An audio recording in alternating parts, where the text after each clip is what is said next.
Minister. The first one from Peter Pike, Labour, about her engagements for the day. This morning I presided at a meeting of the Cabinet and had meetings with ministerial colleagues and others. In addition to my duties in this House, I shall be having further meetings later today. This evening I hope to have an audience of Her Majesty the Queen. Mr. Pike! But when will the Prime Minister recognise that because of the basic unfairness of poll tax, there are thousands of people in North East Lancashire and millions of people in this country who won't pay but cannot afford to pay the poll tax. And as a result of inflation and the government forcing up mortgages and council house rents, that position will become worse. When is she going to do something to help those people who cannot afford to pay their poll tax? Mr. Speaker, the honourable gentleman comes from Lancashire, where the county has a very, very high community charge, far higher than the amount considered reasonable by the government, and that is being passed on to all the districts. But Burnley, of course, has received £101 in safety net, so is often better off than many others. The taxpayer will be paying something like £3 billion towards community charge rebate and, of course, also towards a transitional relief. That is a very excellent amount for those who cannot afford to pay, and for those, in fact, who have a sudden increase in tax to be able to get the transitional relief. And now the Labour leader. Cheers from Labour MPs. Mr. Speaker, what reward does the Prime Minister have in mind for the honourable lady from Devon Western Torridge, who, hearing of the decision of councillors in Humberside to resign the Conservative whip, said, "Well done, them"? Mr. Speaker, I would rather address my comments to the charge in Beverley. Beverley is unfortunately in a socialist county. Labour MPs laughing at that reference, of course, to the 8 Conservative Labour Conservative councillors who resigned the Conservative whip. Order! Order! The Prime Minister. Beverley is in Humberside, which has a community charge of £83 a head over what the government considers reasonable. They're prepared to inflict that amount on all of their constituents, and Beverley neither contributes to nor receives a safety net. All of the other districts in Humberside do receive a safety net. Beverley does not. Beverley, therefore, has every good reason to be very dissatisfied with socialist Humberside. Mr. Speaker, the Right Honourable Lady doesn't listen to anyone, for if she did, she may have heard her fellow Conservative, Councillor Steve Parnaby, the chairman of the Finance Committee of Beverley Council, who said the poll tax has got nothing to do at all with Labour councils. And the poll tax is, in his words, not right, not fair, and the government has got it completely wrong. Isn't that absolutely true everywhere? Mr. Speaker, people in Humberside and many other socialist Labour authorities are paying far more because they live in a Labour authority than they would if they lived in a Conservative one. For example, Conservative Barnet at 338 community charge, compared with next door Labour Haringey 573. Conservative Kingswood 395 community charge, compared with next door Bristol 490. Conservative Westminster 195, compared with next door Labour Camden £534. The lesson is, it always costs you more to live in a Labour authority. Next question about Mrs. Thatcher's engagements today. I refer the honourable gentleman to the reply which I gave some moments ago. Sir Douglas. The Right Honourable Lady had any time today to examine her conscience.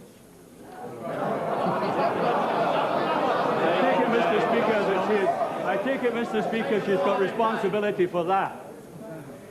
If she has done so, would she compare and contrast the position before the law of the fireheads, who were able to lie and cheat in order to acquire substantial assets, with that of the poorer sections of the population in my constituency and others, who, if they cannot, and many cannot, afford to pay the poll tax, will be visited by state-sponsored violence in the form of pending and warrant sales. How does that square with the right honourable lady's conscience? Mr. Speaker, the honourable gentleman is fully aware that if people cannot afford to pay the poll tax, they will get a community charge rebate, and then in addition, 20% if they're on income support to enable them to pay the rest. That, in fact, is being paid for fully by the taxpayer because many Labour local authorities have overspent, and therefore the overspending by local authorities is of the order of £3 billion. The taxpayer will be paying. The taxpayer, Mr. Speaker, will be paying an extra £700 million towards community charge rebate to ensure that people do not suffer from the extravagances of Labour authorities. David Evans! Would my right honourable friend agree with me that the community charge, or service charge, as it's known in Hatfield, is a bargain? A bargain. In that 25% only is paid by each individual towards its cost, and there isn't 75% discount a bargain. Mr. Speaker, where local authorities. House getting noisy. Our local authorities are spending to the amount which the government considers to be reasonable. Their community charge is usually reasonable. If they cannot afford to pay it, they will get rebates.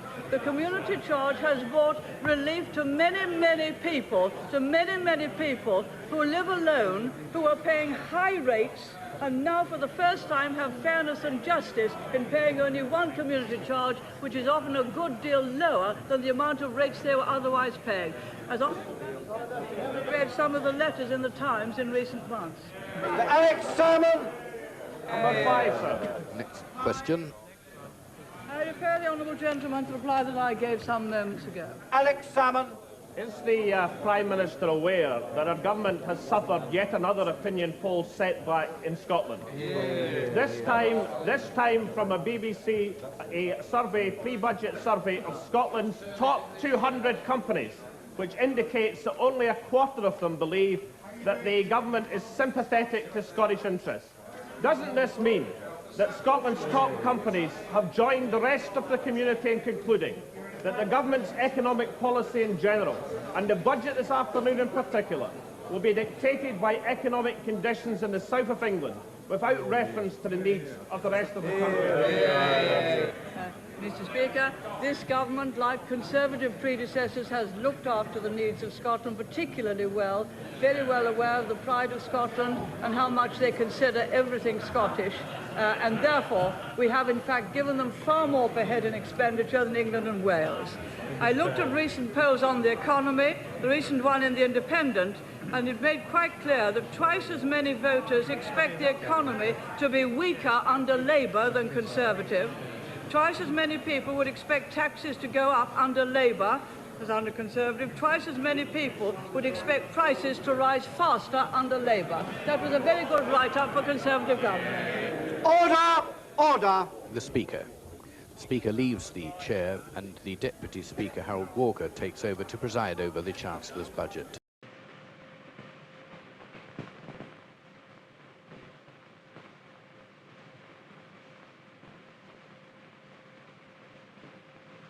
In the United States, pneumonia causes more deaths every year than all other acute infectious diseases combined.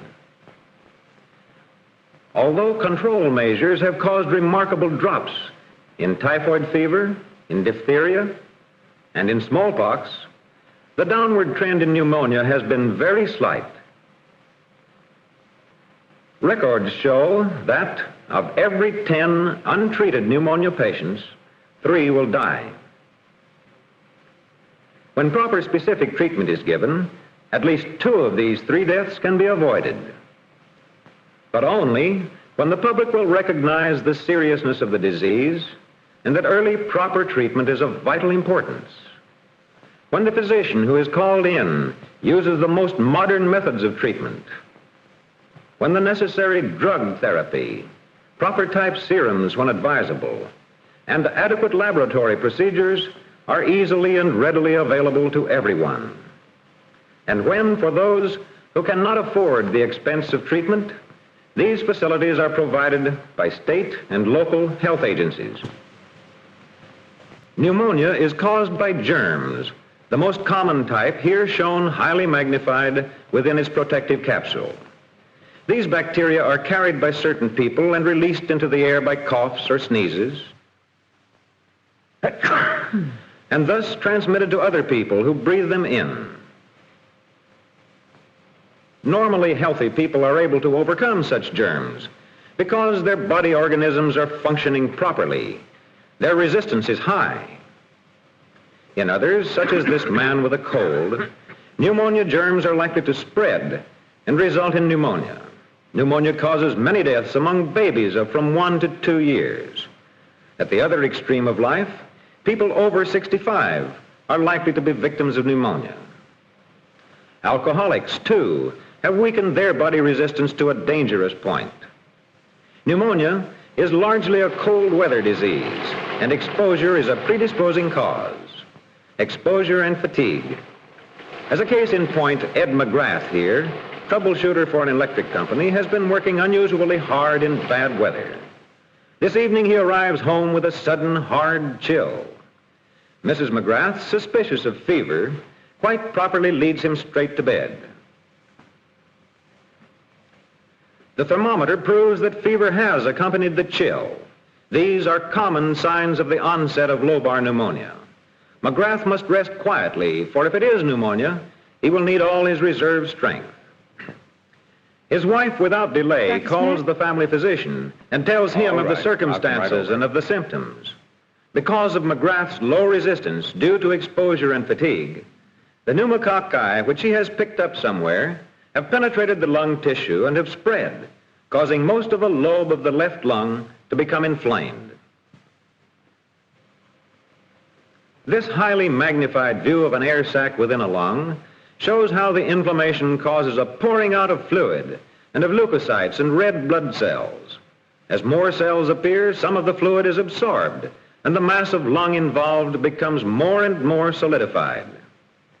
The physician, after a preliminary inspection of his patient, listens carefully with his stethoscope to the rapid, shallow breathing and notes the pain incident to it. The inflammation has spread to both linings of the pleural cavity, causing pleurisy. The rubbing friction in breathing and stretching of the inflamed tissues causes the pain.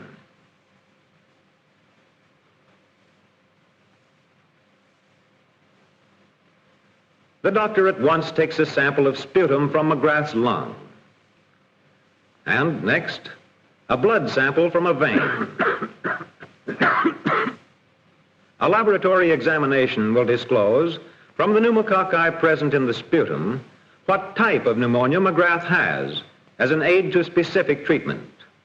Prompt action is highly important in treating a pneumonia case, and proper action must be based upon full and accurate information obtained partly from microscopic examination in the laboratory.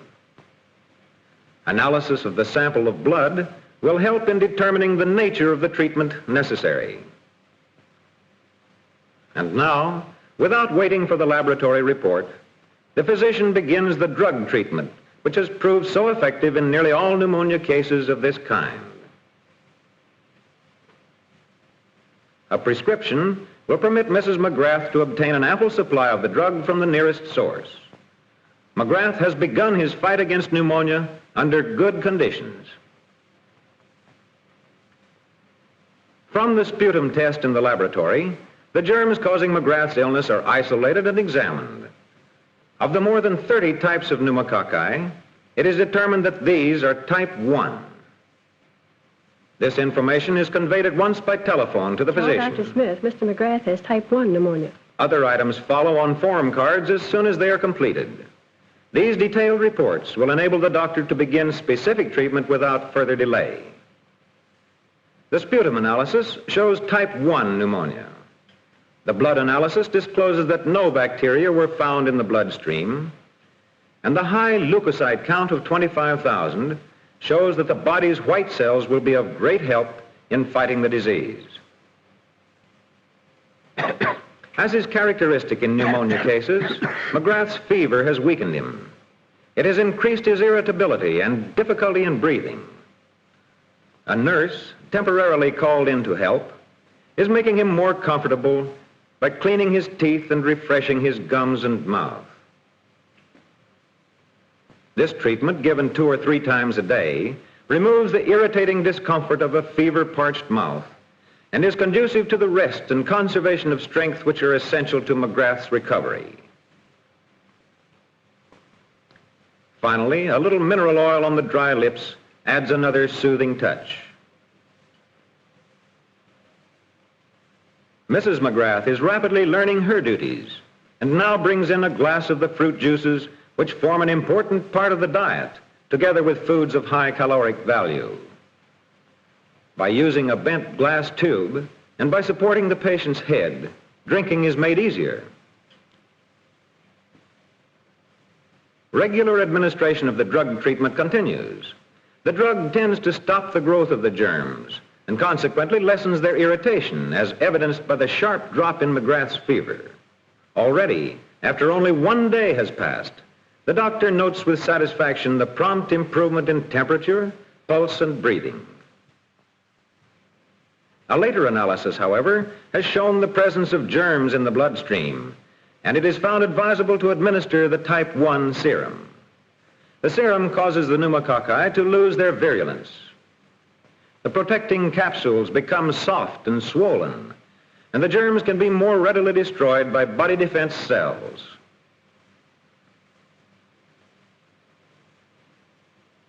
And now, only another day later, in McGrath's case, as in many others, the treatment has resulted in an almost immediate improvement. This can be noted from the quiet sleeping, the greater ease and depth of breathing, and the decided drop in temperature. Mrs. McGrath, having learned her duties, has been able to replace the nurse and is here administering the drug treatment, which usually continues in smaller doses for several days. Each 24 hours tells a story of continued improvement. But now, proper diet, treatment, and general care are of as vital importance as ever. A tepid sponge bath daily, followed by an alcohol rub, contributes to the patient's comfort, particularly if he is not allowed to move himself, but is moved when necessary by another. In this way, his energy is conserved, for he has gone through an extremely weakening ordeal. Mrs. McGrath has been careful to conserve her strength also. Her high resistance has overcome germs with which she has come in contact. Now that all signs point to checking the infection, the doctor gives his final instructions. Mrs. McGrath, your husband is now past the most dangerous part of his illness. But his future care is equally important. He must receive plenty of rest, fresh air, and an abundance of nourishing food. McGrath has passed his crisis. The portion of his lung that was inflamed and later almost solidified has now begun to clear up, the detritus first becoming soft and then being absorbed. Although during convalescence, the utmost precautions must be taken against relapse, McGrath is fortunate. He is fortunate because his wife quickly put him under expert care, because he secured early diagnosis and typing. He received proper drugs and serum, ample liquids and high-calorie content foods, and because energy-saving devices helped conserve his strength. In pneumonia cases such as McGrath's, records compiled from reports of thousands of physicians show that the chance for complete recovery is exceptionally good.